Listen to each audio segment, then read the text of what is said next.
Oh, hey Xander, how's it going? That is pretty funny.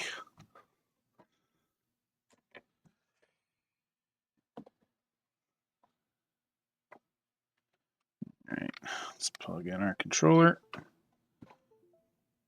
Let's finish up this game.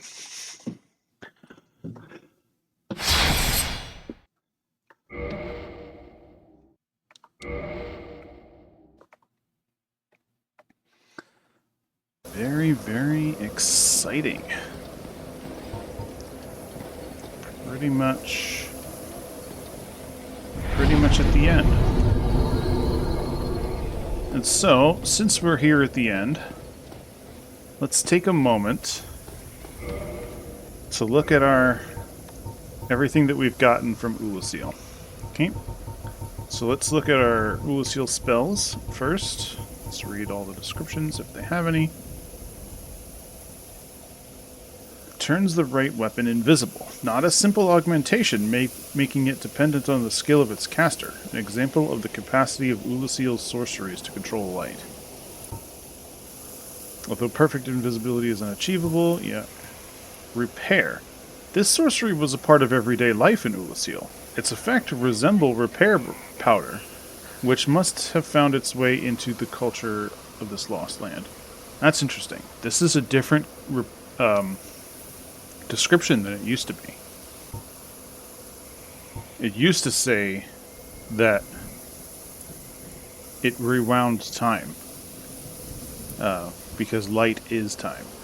Your power leveling, your strength stat. Yeah.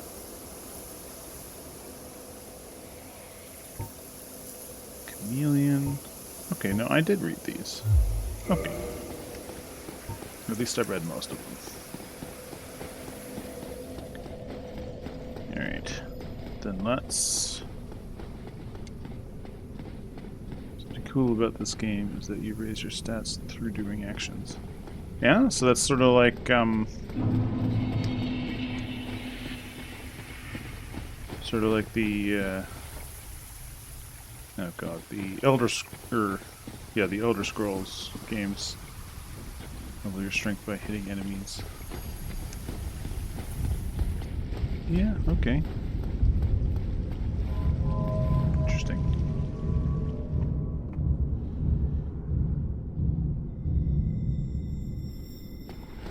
So you could, in theory, level yourself up to max strength just by fighting the lowest level monster over and over and over again.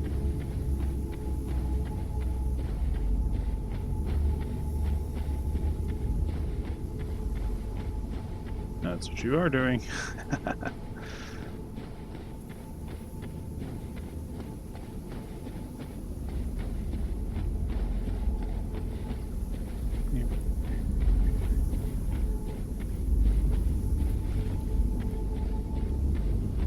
Pretty sure there's an item under.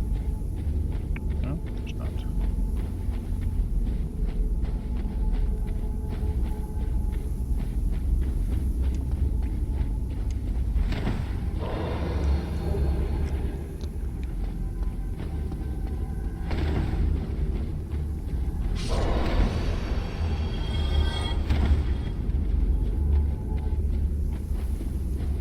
Just sort of phase right through them. It's pretty funny.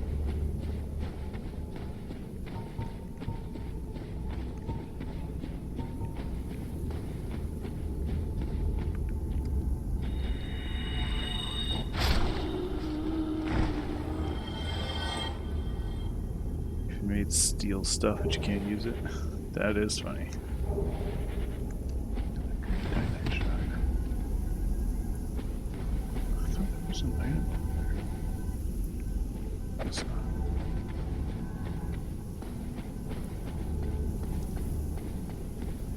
So, we're gonna go fight Manus. Manus is a primordial human, one of the earliest humans from before recorded history. They found him, the Oolacile scholars, found him down in this cave under their civilization and dug him up. Dug up his body to, I guess, research, like see, you know, how ancient humans have like changed compared to modern humans. Those, you know, those sorts of intellectual pursuits. However, while they were investigating Manus, they also their exploration of his tomb had gotten the attention of Darkstalker Koth, which is the big snake that I found in the abyss, right? Darkstalker Koth and Kingseeker Framd, both of the two snakes, are well known for going around to different peoples and sort of giving them their pitch, right? So Kingseeker Framd is all about linking the fire, following Gwyn's legacy and his plan. Not going to be paying close attention. Oh, that's fine. And Darkstalker Koth is all about the coming age of dark. That inevitably the flames will fade and only dark will remain. And as the light fades, the dark soul gets stronger, and the light gets weaker. So the only reason that it hasn't happened already is that Lord Gwyn is terrified of the power of humanity. Oh, shit.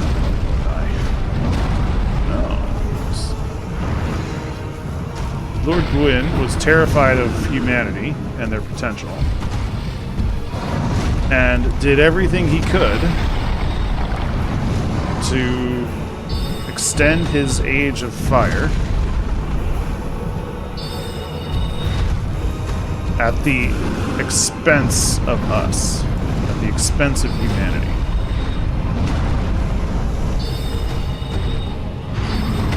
The people that he was supposedly a god for.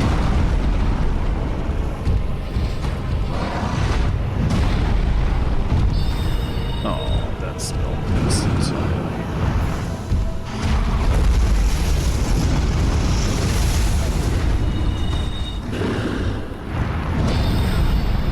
How did...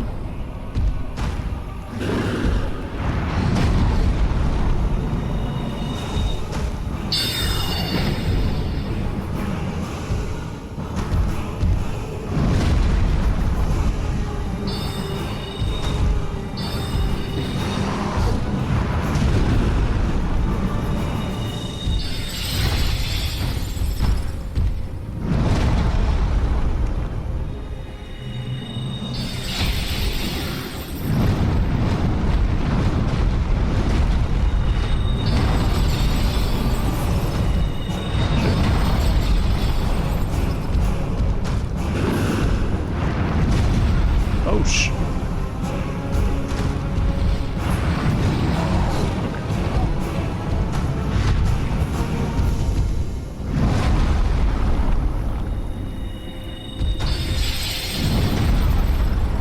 And, anyway, so I got distracted by this boss fight. Actually, I got a little bit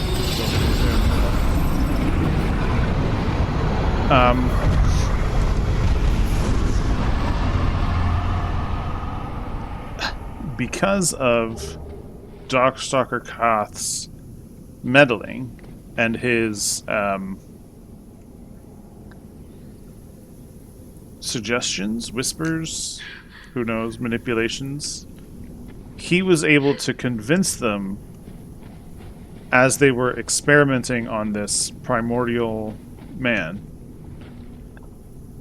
he was able to convince them to do some things that turned out very badly for everybody involved. Not entirely sure what it was that they ended up doing to him, because it's never explicitly stated what it is that he did. Hello, Amanda and Mel. You both home? Am I on the TV?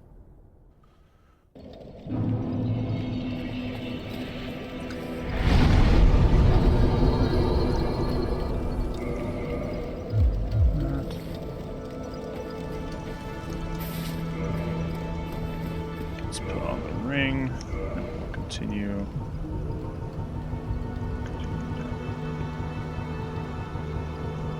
Downstairs. Just on your phone. Oh yeah, we're almost done. There's only 2 bosses left and I just beat one of them. So I'm in the last area, about to fight the last boss.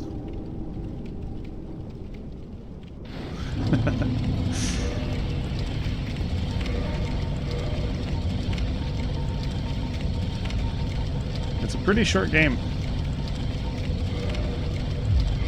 What the fuck? Yeah, it's fine. So, 2 of the things that it seems like they did, no.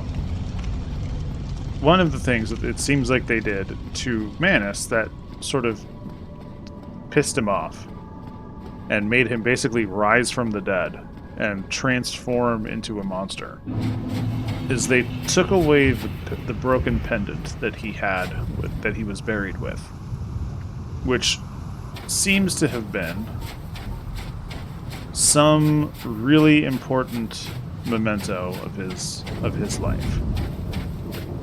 And the fact that it pops up around dusk, that the portal to the past, where Manus and Oolacile all is, the fact that all of that comes up near Dusk's body is potentially important. There's no indication that there's any relationship between Manus and Oolacile, or Manus and Dusk specifically, except for the fact that his portal pops up near her body. And that portal only pops up when you appear nearby and you're holding the broken pendant that was taken from him. And he appears to take it from you. His hand comes out through the portal in order to take it back. What the? Did you dodge my attacks? Okay. So, I've always taken that to mean that that Dusk is a descendant of some sort. Maybe a direct descendant, maybe not, maybe, she is a human after all, and Manus is one of the primordial humans. So maybe in some very branching logic, she's not a direct descendant, but maybe, but regardless, it doesn't really matter. It doesn't really matter why. But that broken pendant is what he reaches out to take. So that must be, oh god, that must be related to what happened to him that made him wake up and transform. And once we get to Dark Souls 3, there's actually, well, there's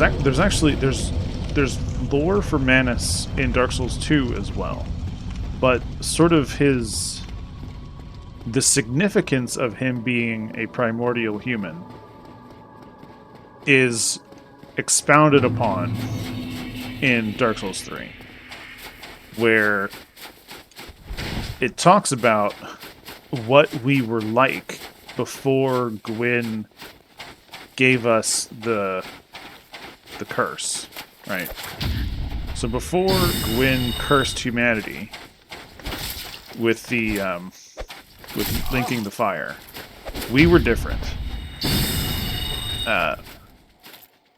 There's a little bit of it, perhaps, in Dark Souls 2, where Aldia says that we assumed a fleeting form. So this short-lived frail little body that we have now probably is a result of Gwyn linking the fire to us.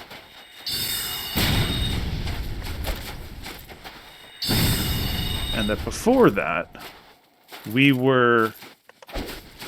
fought in the wars against the dragons alongside the gods.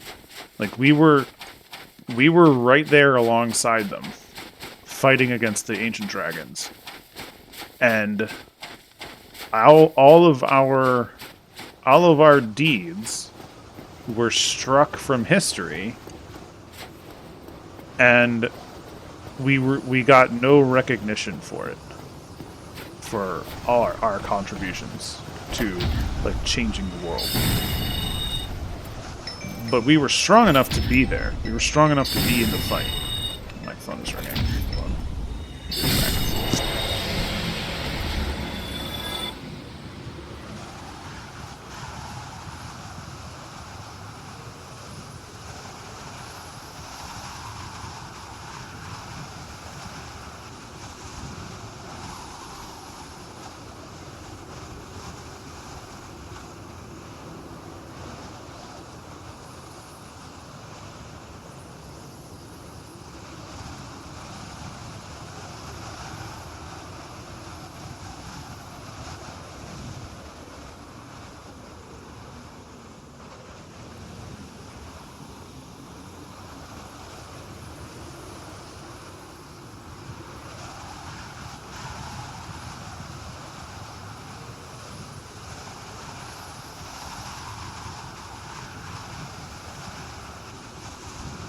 Okay, I'm back. Try to pick up where I left off. So, oh fuck, I just walked off a ledge. Oh, the geometry in this game sometimes is really dumb. So, the fact that Manus was a primordial human, and that he was able to transform like that into this like giant monster from the abyss is probably related to that fact that he was probably alive during that ancient war against the dragons and wasn't cursed like we were with linking the fire.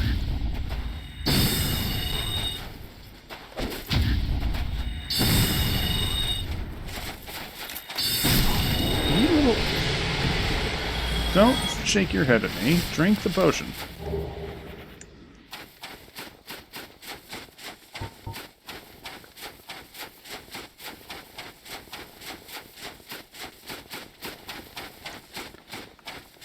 And we were given a city at the end of the world. And and he pretended that the linking the fire was an honor that he was bestowing rather than a curse.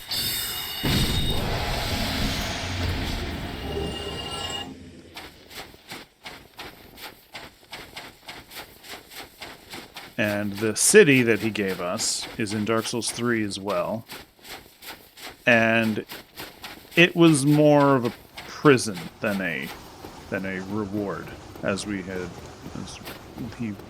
was tricking us into believing.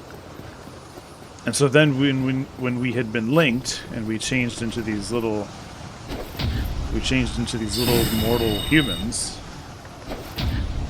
I guess the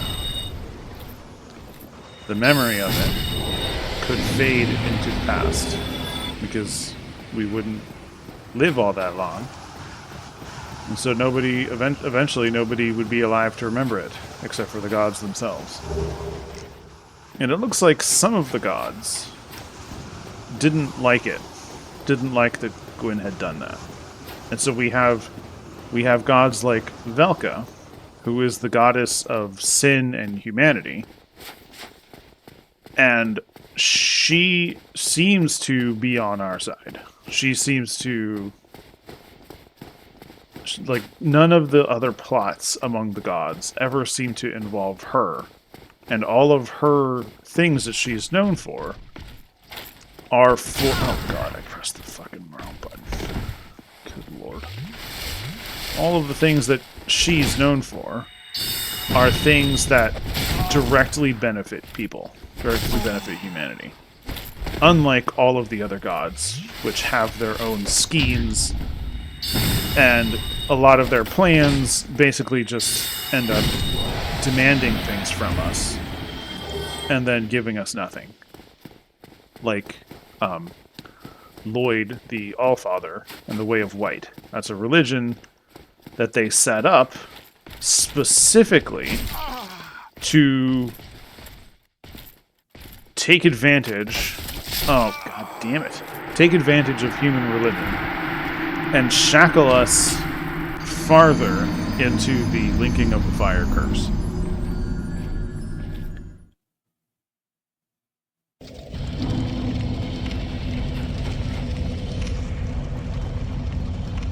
This is the whole like story plays out over the course of all 3 games. And it's only once you get into the last game that you get some of these like major revelations. In Dark Souls 1, there's only like hints that these are the case. And then in Dark Souls 2, we get a lot of God damn it. It's fucking... Am I bad at paying attention and talking at the same time? Am I actually bad at this? I thought that I was okay at this, but it's not going well. I keep dying.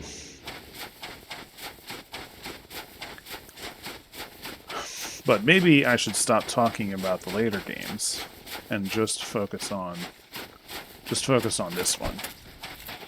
So the area we're in right now is the Kiln of the First Flame. And in the opening cutscene, that's what we see. We see the First Flame as the thing that changed the world, basically. Before, the world was gray, there was the stone dragons, there was the arch trees, and nothing ever changed.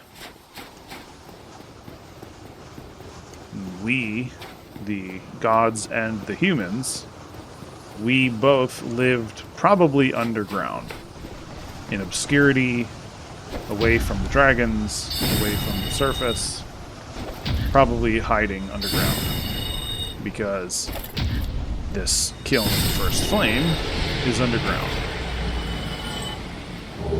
Or at least it seems to be underground, because we had to drop down a hole into the abyss itself to get here.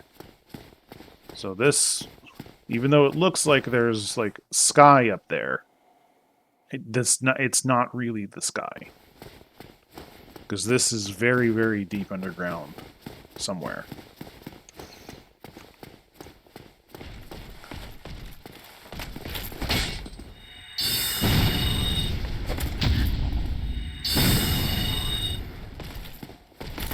Oh, wow, I don't know if oh shit, I'm dead. Wow, he just used 2 moves in a row that I don't know if I've ever seen him do that. That's wild.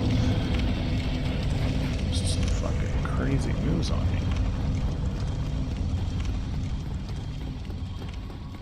I don't have my water with me. I should go get it.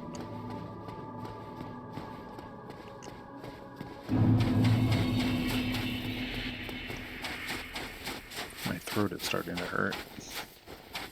Because I've been talking so much these last couple days.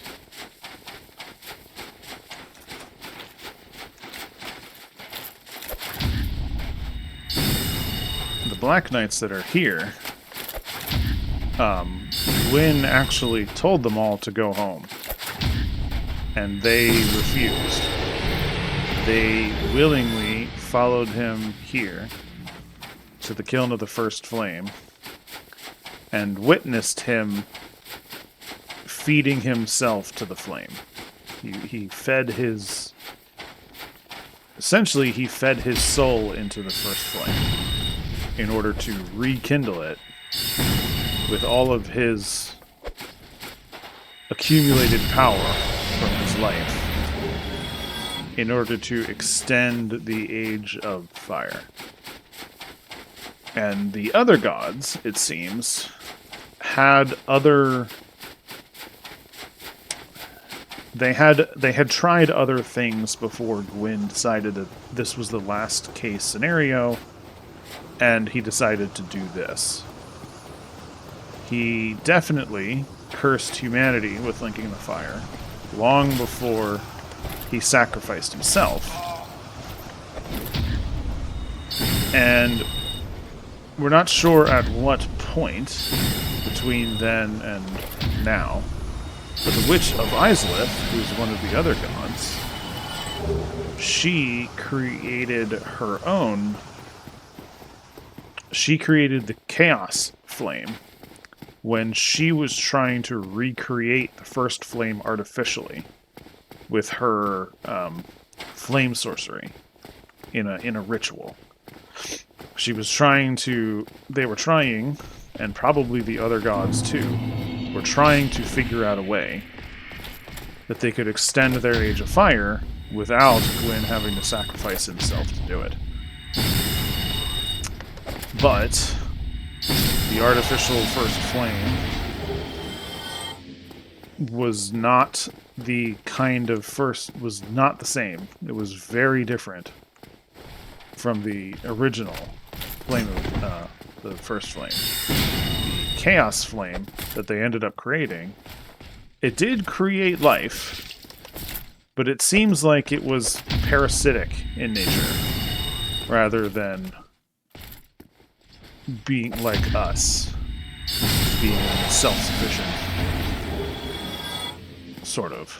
I mean, no organism is actually self-sufficient, but that's beside. We're not all parasitic creatures, unlike the demons seem to be. And it's interesting that you can go down into Lost Izalith, and then in some of the later games, it sort of expands on it some more. And it seems like the demons actually have a whole culture. So it's not just Quelaag and the Fair Lady who became demons but still have their rationality. They're just the only ones who can talk to us because they still have a human half. The other demons seem to create an entire society of their own. The Taurus demons, the big fat ass ones, they create their entire their own society down there over time. And we can see it again in some of the later games. But there's evidence even here in Dark Souls 1 that it's the case. Because all of that area down in Lost Izalith, in Izalith, there aren't any people down there anymore. It's all demons that are down there. But there's still a city. And they haven't left. They're not, rampaging around the world, running around destroying everything and being a bunch of, monsters. They just live in their little city way down there next to the bed of chaos. And in the later games, we can see that they actually they make a whole society of it. They have cities, they have their own architecture. But the chaos, the bed of chaos is, it's like every other fire, and eventually it will die out. And I snuffed it out a little early. So eventually the demons start to die out because they can no longer sustain themselves without their flame of chaos.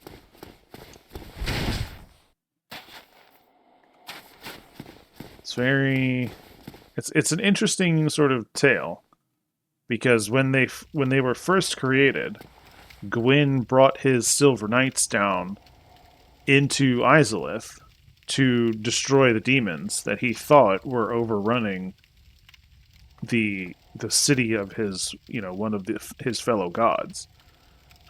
And I'm guessing that demons can't easily communicate with people. And so that war lasted for a long time. And the Silver Knights who survived it, which means that lots of them were lost, but the Silver Knights who survived it turned into the Black Knights because they were scorched by the fires of chaos, and it burnt their armor and singed it with ash. And they turned from Silver Knights into the Black Knights. And you can even see that their armor has been, like, slightly changed. So, like, if we look,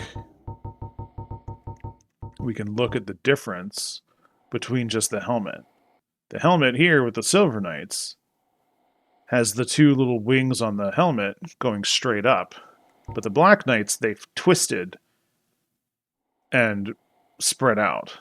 And it happens in the other pieces too, where their armor was changed by contact with the flame of with the flame of fire. The flame of fire with the chaos flame. Sorry, I'm getting Elden Ring terminology mixed in. I keep trying to say flame of frenzy, and that's not right.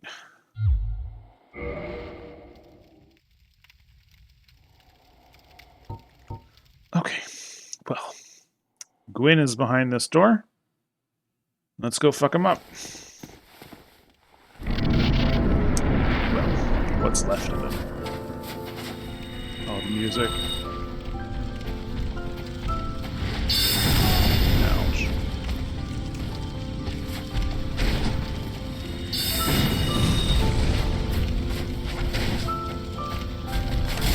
Ouch.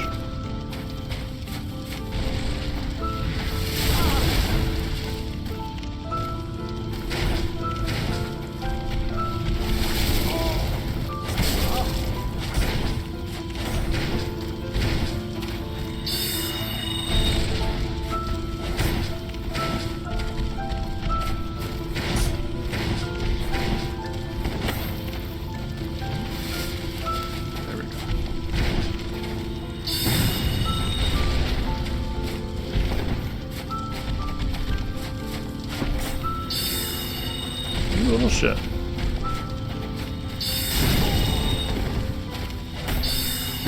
There we go.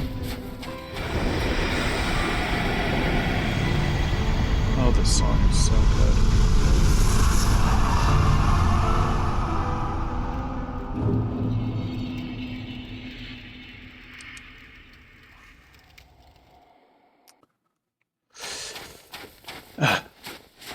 It's unfortunate that it didn't last much longer than that. Okay, so now there are two options. You can either go out that door to start an Age of Dark, or we can follow Gwyn's example, light ourselves on fire, sacrifice our soul and our power to link the flame, and give a boost to the Age of Fire, to get it to kickstart. I'm going to go with the Age of Dark, because the gods are assholes, and the Age of Dark is the age of humanity itself. Although we have been changed, and so our Age of Dark won't be what it should have been.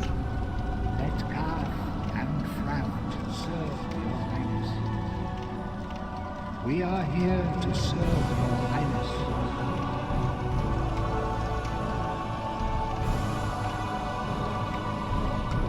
That was an awkward camera angle. I was looking up my skirt. Looking at my knees. Let true dark be cast upon the world.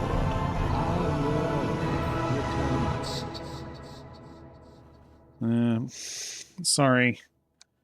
No, this is not the true Rage of Dark. We've already been messed up irrevocably by Gwyn. There is no going back. Okay. So, that's the end of Dark Souls 1. It's the end of our playthrough for Dark Souls 1. There's some lore that we could still get into. I could go through and read all the different descriptions. But I think I've hit most of the points that I wanted along the way. And the rest would just be little details, follow-ups, such like that. And I don't think that would be fun. I don't think there's any need to do that. I think we can just move on. Cut this here and start up Dark Souls 2. I've already got the game installed, so I'm ready to go.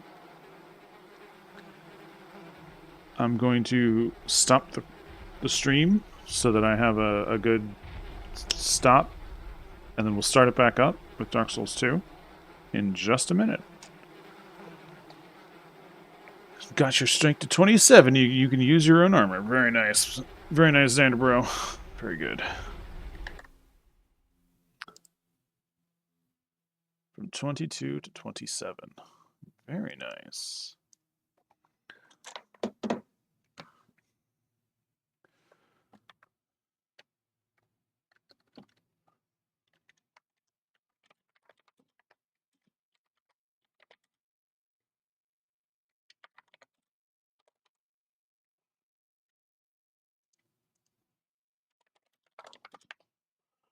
Dark Souls 2, Scholar of the First Sin Edition. Okay, we're going to put a quick break in the stream.